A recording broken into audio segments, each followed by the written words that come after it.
ದಗಲ್ಬಾಜಿ online ಗೇಮ್ಗಳನ್ನು ರದ್ದುಗೊಳಿಸಿದ ಕೇಂದ್ರ ಸರ್ಕಾರ. ಹಣ ಆಧಾರಿತ ಆನ್ಲೈನ್ ಆಟಗಳನ್ನು ನಿಷೇಧಿಸುವ ಮಹತ್ವದ ಸಾಮಾಜಿಕ ಅನಿಷ್ಟ ಮಸೂದೆಗೆ ರಾಷ್ಟ್ರಪತಿಗಳು ಸಹಿ ಹಾಕಿದ್ದಾರೆ. ಇದರಿಂದ ಆನ್ಲೈನ್ ಗೇಮಿಂಗ್ನಲ್ಲಿ ಹೂಡಿಕೆ ಮಾಡಿದ್ದ ಬಂಡವಾಳಶಾಹಿಗಳ ಎದೆಯಲ್ಲಿ ನಡುಕ ಶುರುವಾಗಿದೆ.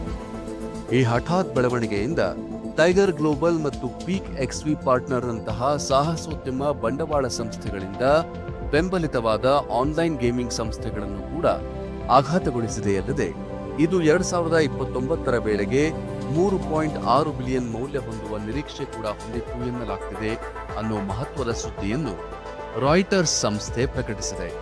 ಇದರಿಂದ ವಿದೇಶಿ ಬಂಡವಾಳಶಾಹಿಗಳಿಂದ ಶತಕೋಟಿ ಹೂಡಿಕೆ ಆಕರ್ಷಿಸಿದ್ದ ಅನೇಕ ಅಪ್ಲಿಕೇಶನ್ ಆಧಾರಿತ ವ್ಯವಹಾರಗಳು ಸಂಪೂರ್ಣ ಸ್ಥಗಿತದ ಭಯದಲ್ಲಿದ್ದಾರೆ. ಈ ಮಸೂದೆ ಹಾನಿಕಾರಕ ಆನ್ಲೈನ್ ಹಣದ ವರ್ಗಾವಣೆ ಮತ್ತು ಆನ್ಲೈನ್ ಆಟಗಳು, ಜಾಹೀರಾತು ಸಂಬಂಧಿತ ಹಣಕಾಸಿನ ವಹಿವಾಟಿಗೆ ಕಡಿವಾಣ ಹಾಕುವುದರ ಜೊತೆಗೆ ಆಟಗಾರರ ಮೇಲೆ ಉಂಟು ಮಾಡುವ ಮಾನಸಿಕ ಹಾನಿಯನ್ನು ಸಹ ಉಲ್ಲೇಖಿಸಿ ಸಾಮಾಜಿಕ ದುಷ್ಟಶಕ್ತಿಗಳ ವಿರುದ್ಧ ಕಠಿಣ ಕ್ರಮ ಕೈಗೊಳ್ಳಬೇಕಾದ್ದು ಸರ್ಕಾರ ಮತ್ತು ಸಂಸತ್ತಿನ ಆದ್ಯ ಕರ್ತವ್ಯವಾಗಿದೆ. ಅದನ್ನು ಪದೇ ಪದೇ ಸ್ಫೋಟಗೊಳ್ಳುತ್ತಲೇ ಇರುತ್ತದೆ ಅನ್ನೋ ಮಾತನ್ನ ಫೆಡರಲ್ ಐಟಿ ಸಚಿವ ಅಶ್ವಿನಿ ವೈಷ್ಣವ್ ಇತ್ತೀಚೆಗೆ ಸಂಸತ್ತಿನಲ್ಲಿ ಆಡಿದ ಮಾತುಗಳನ್ನ ಈ ಸಂದರ್ಭದಲ್ಲಿ ನೆನಪಿಸಬಹುದಾಗಿದೆ. ಇಡೀ ದೇಶದಲ್ಲಿ ನಿರುದ್ಯೋಗ ಸಮಸ್ಯೆ ಮಿತಿ ಮೀರಿದೆ. ಗ್ರಾಮೀಣ ಪ್ರದೇಶದ ಯುವಕ ಯುವತಿಯರು ಉದರ ನಿಮಿತ್ತ ಪಟ್ಟಣ ಸೇರಿ ಆಟೋ ಕ್ಯಾಬ್ ಚಾಲಕರಾಗಿ ಹೋಟೆಲ್ಗಳಲ್ಲಿ, ಗಾರ್ಮೆಂಟ್ಸ್ಗಳಲ್ಲಿ, ಫ್ಯಾಕ್ಟರಿಗಳಲ್ಲಿ ಕೆಲಸಕ್ಕೆ ಸೇರಿ ದುಡಿದು ಗಳಿಸಿದ ಆದಾಯದಲ್ಲಿ ಬದುಕು ನಡೆಸಲಾಗದೆ ಆತ್ಮಹತ್ಯೆಗೆ ಜಾರ್ತಾ ಇರೋದು ನಮ್ಮ ಕಣ್ಮುಂದೆಯೇ ಇದೆ. ಈ ರೀತಿಯ ಸಾವಿನ ಬೆನ್ನತ್ತಿ ಹೋದರೆ ಕಾಣಸಿಗೋದೆ ಆನ್ಲೈನ್ ಗೇಮ್ ಅನ್ನೋ ಪೆಡಂಬೂಟ. ಇದು ಒಂದೆರಡಲ್ಲ, ನೂರಾರು ಬೆಟ್ಟಿಂಗ್, ಹಣ ವರ್ಗಾವಣೆ ನಡೆಸೋ ಆನ್ಲೈನ್ ಗೇಮ್ಗಳ ವೆಬ್ಸೈಟ್ಗಳು, ಅಪ್ಲಿಕೇಶನ್ಗಳು ದೇಶದ ಉದ್ದಕ್ಕೂ ತನ್ನ ಕಬಂಧ ಬಾಹು ಚಾಚಿ ತನ್ನತ್ತ ಸೆಳೀತಾ ಇವೆ. ಇಂತಹ ಡಿಜಿಟಲ್ ಗೇಮಿಂಗ್ ವಲಯ ನಿರುದ್ಯೋಗಿಗಳ ಮತ್ತು ದಿಢೀರ್ ಹಣ ಸಂಪಾದಿಸೋ ಹುಚ್ಚಿಗೆ ಬಿದ್ದ ಯುವ ಜನರ ಜೊತೆಗೆ ಇನ್ನೂ ಒಂದು ಹೆಜ್ಜೆ ಮುಂದಿಟ್ಟು ವಿದ್ಯಾರ್ಥಿಗಳ ತಲೆಗಳನ್ನು ಕೆಡಿಸಿ ಅದರ ಲಾಭವನ್ನ ಕುಳಿತಲ್ಲೇ ಬಾಜಿ ಕಟ್ಟಿ ಆಡೋ ಆನ್ಲೈನ್ ಕ್ರೀಡೆ ಲಕ್ಷಾಂತರ ಮಂದಿಯ ಮನೆ ಮಠ ಕಳೆದುಕೊಂಡು ಬೀದಿ ಪಾಲು ಮಾಡಿ ಸಾವಿರಾರು ಕೋಟಿ ಕೊಳ್ಳೆ ಹೊಡೆದು ಯುವ ಸಮೂಹವನ್ನು ನರಕ ಕೂಪಕ್ಕೆ ತಳ್ತಾ ಇರೋದನ್ನ ಗಮನದಲ್ಲಿಟ್ಟುಕೊಂಡು ಕೇಂದ್ರ ಸರ್ಕಾರ ಹಣ ಆಧಾರಿತ ಎಲ್ಲಾ ಆನ್ಲೈನ್ ಆಟಗಳ ವಹಿವಾಟುಗಳನ್ನು ನಿಷೇಧಿಸುವ ಮಸೂದೆಯನ್ನು ಅಂಗೀಕರಿಸಿದೆ.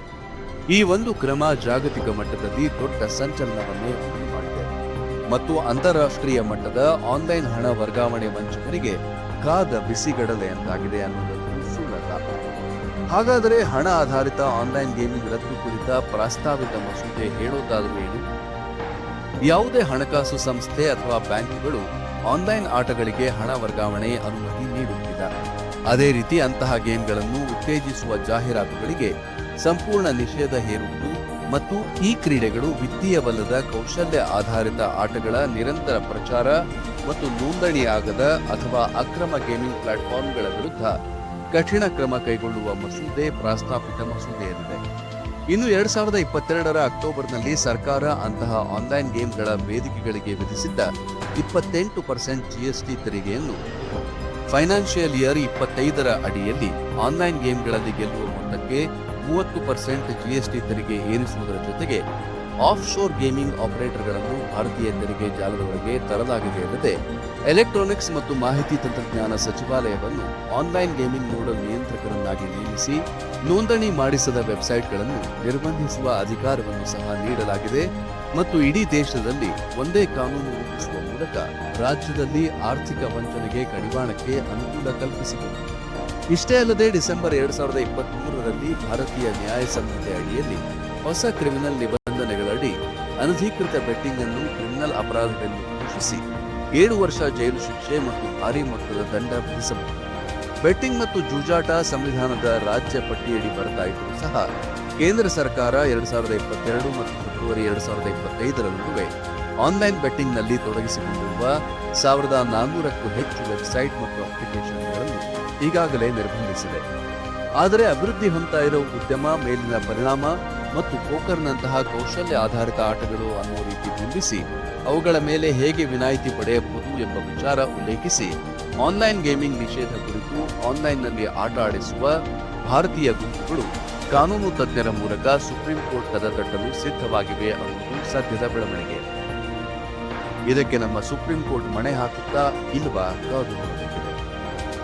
ಈ ಎಲ್ಲ ಬೆಳವಣಿಗೆಗಳ ನಡುವೆ ನಮ್ಮ ದೇಶದ ಬೆನ್ನೆಲುಬಾಗಿರುವ ಯುವಜನತೆ ಮತ್ತು ವಿದ್ಯಾರ್ಥಿಗಳ ಆಧುನಿಕ ಬದುಕಿನ ಮಗ್ಗಲು ಬದಲಿಸಿದ್ದ ಆನ್ಲೈನ್ ಆಟದ ಜೂಜುಕೋರರ ನಿದ್ದೆಗೆಡಿಸಿ ಕಠಿಣ ಕಾಯ್ದೆಗಳನ್ನು ಜಾರಿಗೊಳಿಸಿದ ಮೋದಿ ನೇತೃತ್ವದ ಕೇಂದ್ರ ಸರ್ಕಾರ ಯುವ ಸಮೂಹಕ್ಕೆ ಹೆಚ್ಚಿನ ಉದ್ಯೋಗಗಳನ್ನು ಸೃಷ್ಟಿಸುವುದರ ಜೊತೆಗೆ ದೇಶೀಯ ಕ್ರೀಡೆಗಳಿಗೆ ಹೆಚ್ಚು ಹೆಚ್ಚು ಪ್ರೋತ್ಸಾಹಿಸಿದರೆ ಅಚ್ಛೇ ದಿನ್ ಅನ್ನೋ ಕಾರ್ಯಕ್ರಮ ಅರ್ಥಪೂರ್ಣವಾಗಿರುತ್ತದೆ.